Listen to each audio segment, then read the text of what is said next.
Fala galera, mais uma vez Clóvis Gregório, idealizador do projeto Maçonaria Tupiniquim, e hoje estamos aqui em mais um Tupinicast, aquele podcast com pouca ou nenhuma edição. E hoje nós vamos falar sobre usos e costumes na maçonaria. Mas antes, vamos aos recadinhos importantes. Se você não conhece o Maçonaria Tupiniquim Jornal, você está marcando bobeira, ou como meus alunos dizem, está marcando touca. Aproveita que saiu a edição do bimestre, que tem um delicioso artigo do irmão Chris Hatton, que fala sobre os graus de Blackheath. Bem, e o que são os graus de Blackheath? Bem, Blackheath é um distrito em Londres, e neste distrito tinha uma casa de um irmão chamado Andrew Stephenson, que tinha um templo maçônico em seu sótão. O irmão Andrew era conhecido por ser um amante tanto da maçonaria quanto do esoterismo. E neste templo, no sótão dele, foi a incubadora de diversas ordens maçônicas. Quer saber mais sobre isso? Assine o jornal. E para assinar, as informações estão aqui na descrição desse vídeo. Ou, se você está ouvindo, por Spotify ou Apple Podcast, é só clicar no hiperlink que você conhece todo o nosso projeto e como nos apoiar e ter a sua assinatura do Maçonaria Tupiniquim Jornal. Voltando ao assunto usos e costumes na maçonaria. Bem, como vocês sabem, eu tenho o costume de trazer diversas referências para ter uma visão plural sobre o determinado assunto que eu vou trabalhar. E ao pesquisar o termo isolado, usos e costumes, sem a palavra maçonaria, eu tive uma grande surpresa, porque quase não existiam resultados em relação à maçonaria. Então eu resolvi começar fazendo um levantamento de dados, e para isso eu utilizei o buscador que eu acredito que é o mais famoso e o mais utilizado no Brasil, que é o Google. Para não comprometer a busca e o resultado desse termo, eu abri uma aba anônima, porque eu pesquiso muito sobre maçonaria. Então, o Google ele utiliza de mecanismos e palavras-chave para trazer uma pesquisa que esteja dentro do que você costuma pesquisar. Então, para isso não acontecer, eu abri uma guia anônima e fiz um levantamento dos 100 primeiros resultados da pesquisa em relação ao termo, usos e costumes. E agora eu vou apresentar os números para vocês. De 100 resultados da pesquisa do termo usos e costumes, nenhum se referia à maçonaria. E são os 100 primeiros resultados. 88 se referia à Bíblia, à Igreja, mormente à Assembleia de Deus. E 12 desses resultados à sociedade em geral, sendo a maioria uma jurisprudência. Então, existia uma jurisprudência, algo que foi feito em juízo, uma decisão jurídica que tinha lá o termo usos e costumes. Eu fiquei um pouco surpreso, mas não tão surpreso. Afinal, eu canso de falar aqui nesse podcast que a maçonaria ela vive dentro da sociedade. Então, agregar termos e símbolos sociais muito comuns é mais do que normal. Porém, para poder identificar na raiz o que seriam os usos e costumes, por exemplo, dentro da Igreja, da Bíblia, da Assembleia de Deus, eu peguei a definição de um artigo de um teólogo chamado Everson de Oliveira Souza.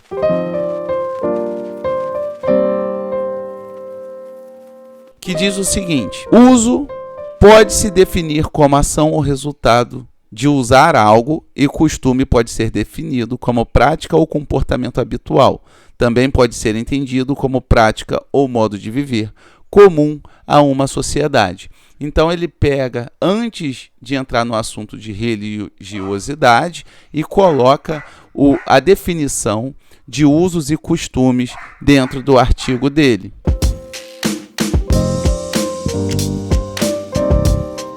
Fazendo um contraponto do que são usos e costumes para a maçonaria, eu peguei dois autores que são bem famosos na web, que é o Marcelo Artilheiro, que diz o seguinte: Os usos e costumes na maçonaria são regras ou comportamentos sociais e ritualísticos maçônicos que tiveram sua gênese em razão da ocorrência reiterada de certos atos e fatos, comportamentos que, com o decurso do tempo, se tornaram generalizados e aceitos pela comunidade maçônica. Então, vocês percebem que o Marcelo Artilheiro coloca, né, os usos e costumes da maçonaria como algo que foi feito repetidas vezes até que se tornou um consenso, uma prática comum à comunidade maçônica. Mas ele não utiliza esse conceito para poder falar de enxertos feitos dentro da ritualística. Ele conceitua desse modo que eu falei.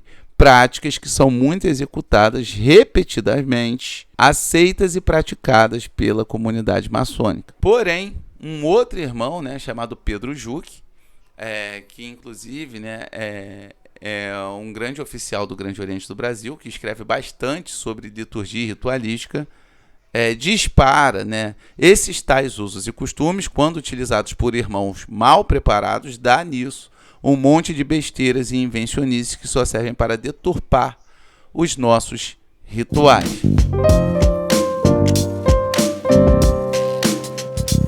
Então temos 3 definições aí.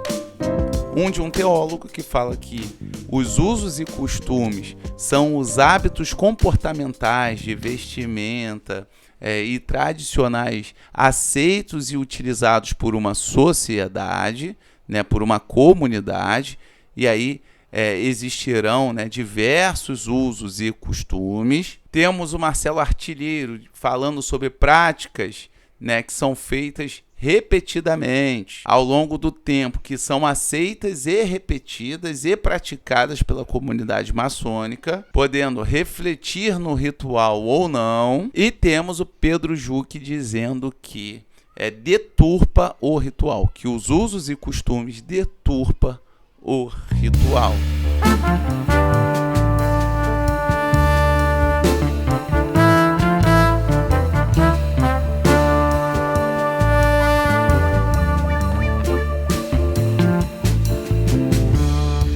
Eu, Clóvis, olhando para o termo usos e costumes, eu acredito ser um sinônimo de uma tradição, mas uma tradição que não está escrita na letra da lei maçônica ou dos rituais maçônicos, e sim práticas comuns aos maçons. A minha análise, ela inclusive é muito próxima do irmão lá, Marcelo Artilheiro. Mas, para falar de usos e costumes, então eu vou falar de tradição. Segundo o dicionário Michaelis, tradição é a transmissão oral de feitos, lendas, ritos, costumes, etc., feito no decorrer dos tempos de geração em geração. Então, fora o que está normatizado dentro da tradição escrita, né? Então, leia-se tradição na maçonaria como práticas rituais de diversos locais diferentes. Então, nós temos, por exemplo, a tradição francesa,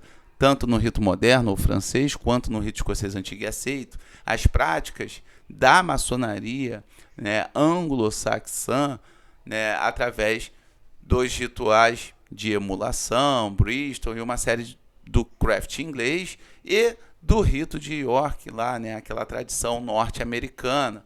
Então, nós temos diversas tradições dentro do Brasil, mas essas são normatizadas dentro do próprio ritual e através das leis da obediência. Os usos e costumes, então, a mim, inicialmente, é a tradição que é sustentada de forma oral, através das práticas tradicionais que se faz. E daí, às vezes, você pode se perguntar, poxa, Clóvis, mas eu concordo com Pedro Juque, porque tem muita gente que altera o ritual em cima dos chamados usos e costumes. Então aí nós vamos nos aprofundar. Como vimos nos dados que eu trouxe anterior, provavelmente esse termo ingressou na maçonaria através do termo utilizado, né, na denominação lá cristã Assembleia de Deus, lá no início do século XX, né, quando alguns membros daquela congregação se separou da Igreja Batista. Então, contextualizando historicamente,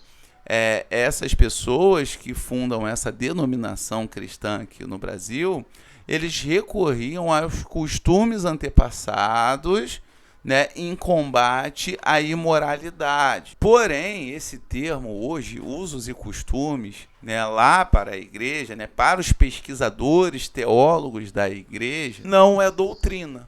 É basicamente uma tradição que é transmitida de forma oral, não é regra, né? Então não está lá, né? A mulher que faz parte da nossa congregação tem que utilizar uma saia de tantos palmos, por exemplo, né? Não existe algo assim. Para os pesquisadores lá, é uma tradição sustentada de forma oral, né? Baseada em um costume para combater a imoralidade. Então, eles aproximam esse conhecimento de não pode usar brinco, não pode usar maquiagem, não pode, sabe, os homens têm que utilizar terno, etc.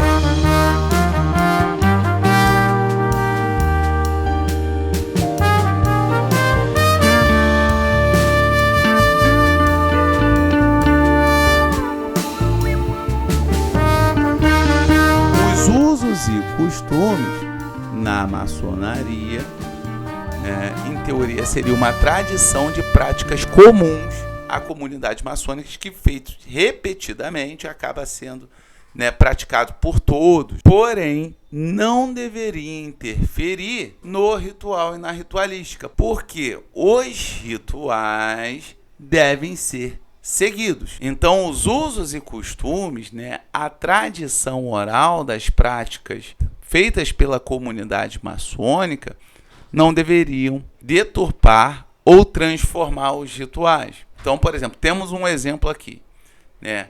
Fazer o sujeito refletir sobre a efemeridade da vida, né? Refletir sobre a morte antes da iniciação. Bem, isso daí é um uso e costume. Então, até que se execute, né, a primeira frase do ritual, em que as pessoas estão ali para praticar, né? Então vamos colocar como a doutrina, né? Está dentro do ritual, que é uma ordem estabelecida para a execução da cerimônia. Antes disso é o uso e costume, mesmo que seja muito aceito por toda a comunidade. Os usos e costumes também, né, temos que lembrar que o Brasil é um país continental, de dimensões continentais, então vão mudar de região para região, de estado para estado. Porém, na minha análise, de forma alguma, os usos e costumes podem interferir no funcionamento ou alterar, né, o funcionamento de determinada prática ritual na maçonaria. Porém, no Brasil é muito comum ter reformas de rituais. Tanto que existem grupos de irmãos que são super avessos a qualquer reforma de ritual, pois já foi tanto modificado, né, que as pessoas não conseguem entender o que fazem muitas vezes. Por isso, inclusive, faço aqui já o meu jabá, eu escrevi o livro Entendendo o Rito Escocês Antigo e Aceito, que eu pego as práticas atuais e desvendo, comparo diversos outros rituais, né, a evolução do rito escocês antigo e aceito, para você entender o que você faz hoje. Mas, voltando aos usos e costumes, as pessoas pegam isso, né, e os secretários de cultura e ritualística acabam inserindo por achar uma prática benéfica comum a todos, mesmo que esses tais usos e costumes sejam de apenas um grupo de maçons. Clóvis, você está falando que todas as modificações que aconteceram nos rituais brasileiros é fruto de usos e costumes? Não. Algumas coisas foram observações da evolução do ritual fora do país que foram executadas aqui também. Então, Lausanne, né, o Congresso de Lausanne, lá no final do século XIX, é um grande exemplo, né? Não se praticava uma série de coisas, pois o rito escocês antigo e aceito estava aqui no Brasil desde 1834, mas foram colocadas em práticas, por exemplo, orientações desse Congresso na reforma executada pelo Supremo Conselho em 1928. Mas muitas outras coisas foram práticas locais colocadas no ritual para toda a comunidade maçônica. Outra coisa ocasionada pelos usos e costumes é que, pelo desconhecimento de muitos mestres maçons acerca da genealogia, da evolução do ritual e desconhecimento sobre mesmo, eles não conseguem explicar aos aprendizes e companheiros determinada prática, respondendo simplesmente que são usos e costumes, que não devem ser alterados, que não devem deixar de ser feitos e etc. Isso é um grande erro, que causa uma grande desinformação, formando uma nova geração de maçons repetindo as mesmas coisas em relação ao ritual, mesmo sendo fruto de desconhecimento.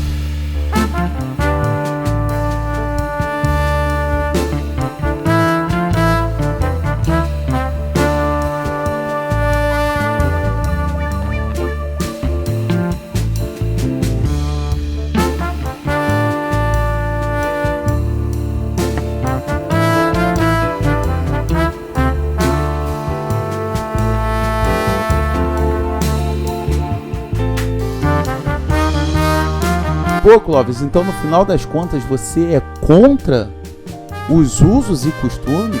Não, de forma alguma. Como eu falei, existem uma série de usos e costumes que muito me agradam.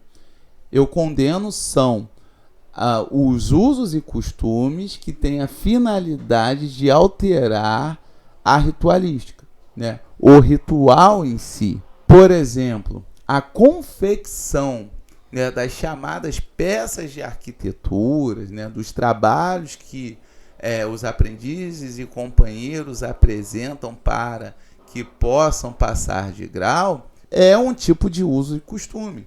Como eu já falei outras vezes, o teste do aprendiz para passar ao grau de companheiro e do companheiro para passar ao grau de mestre é a proficiência do conhecimento.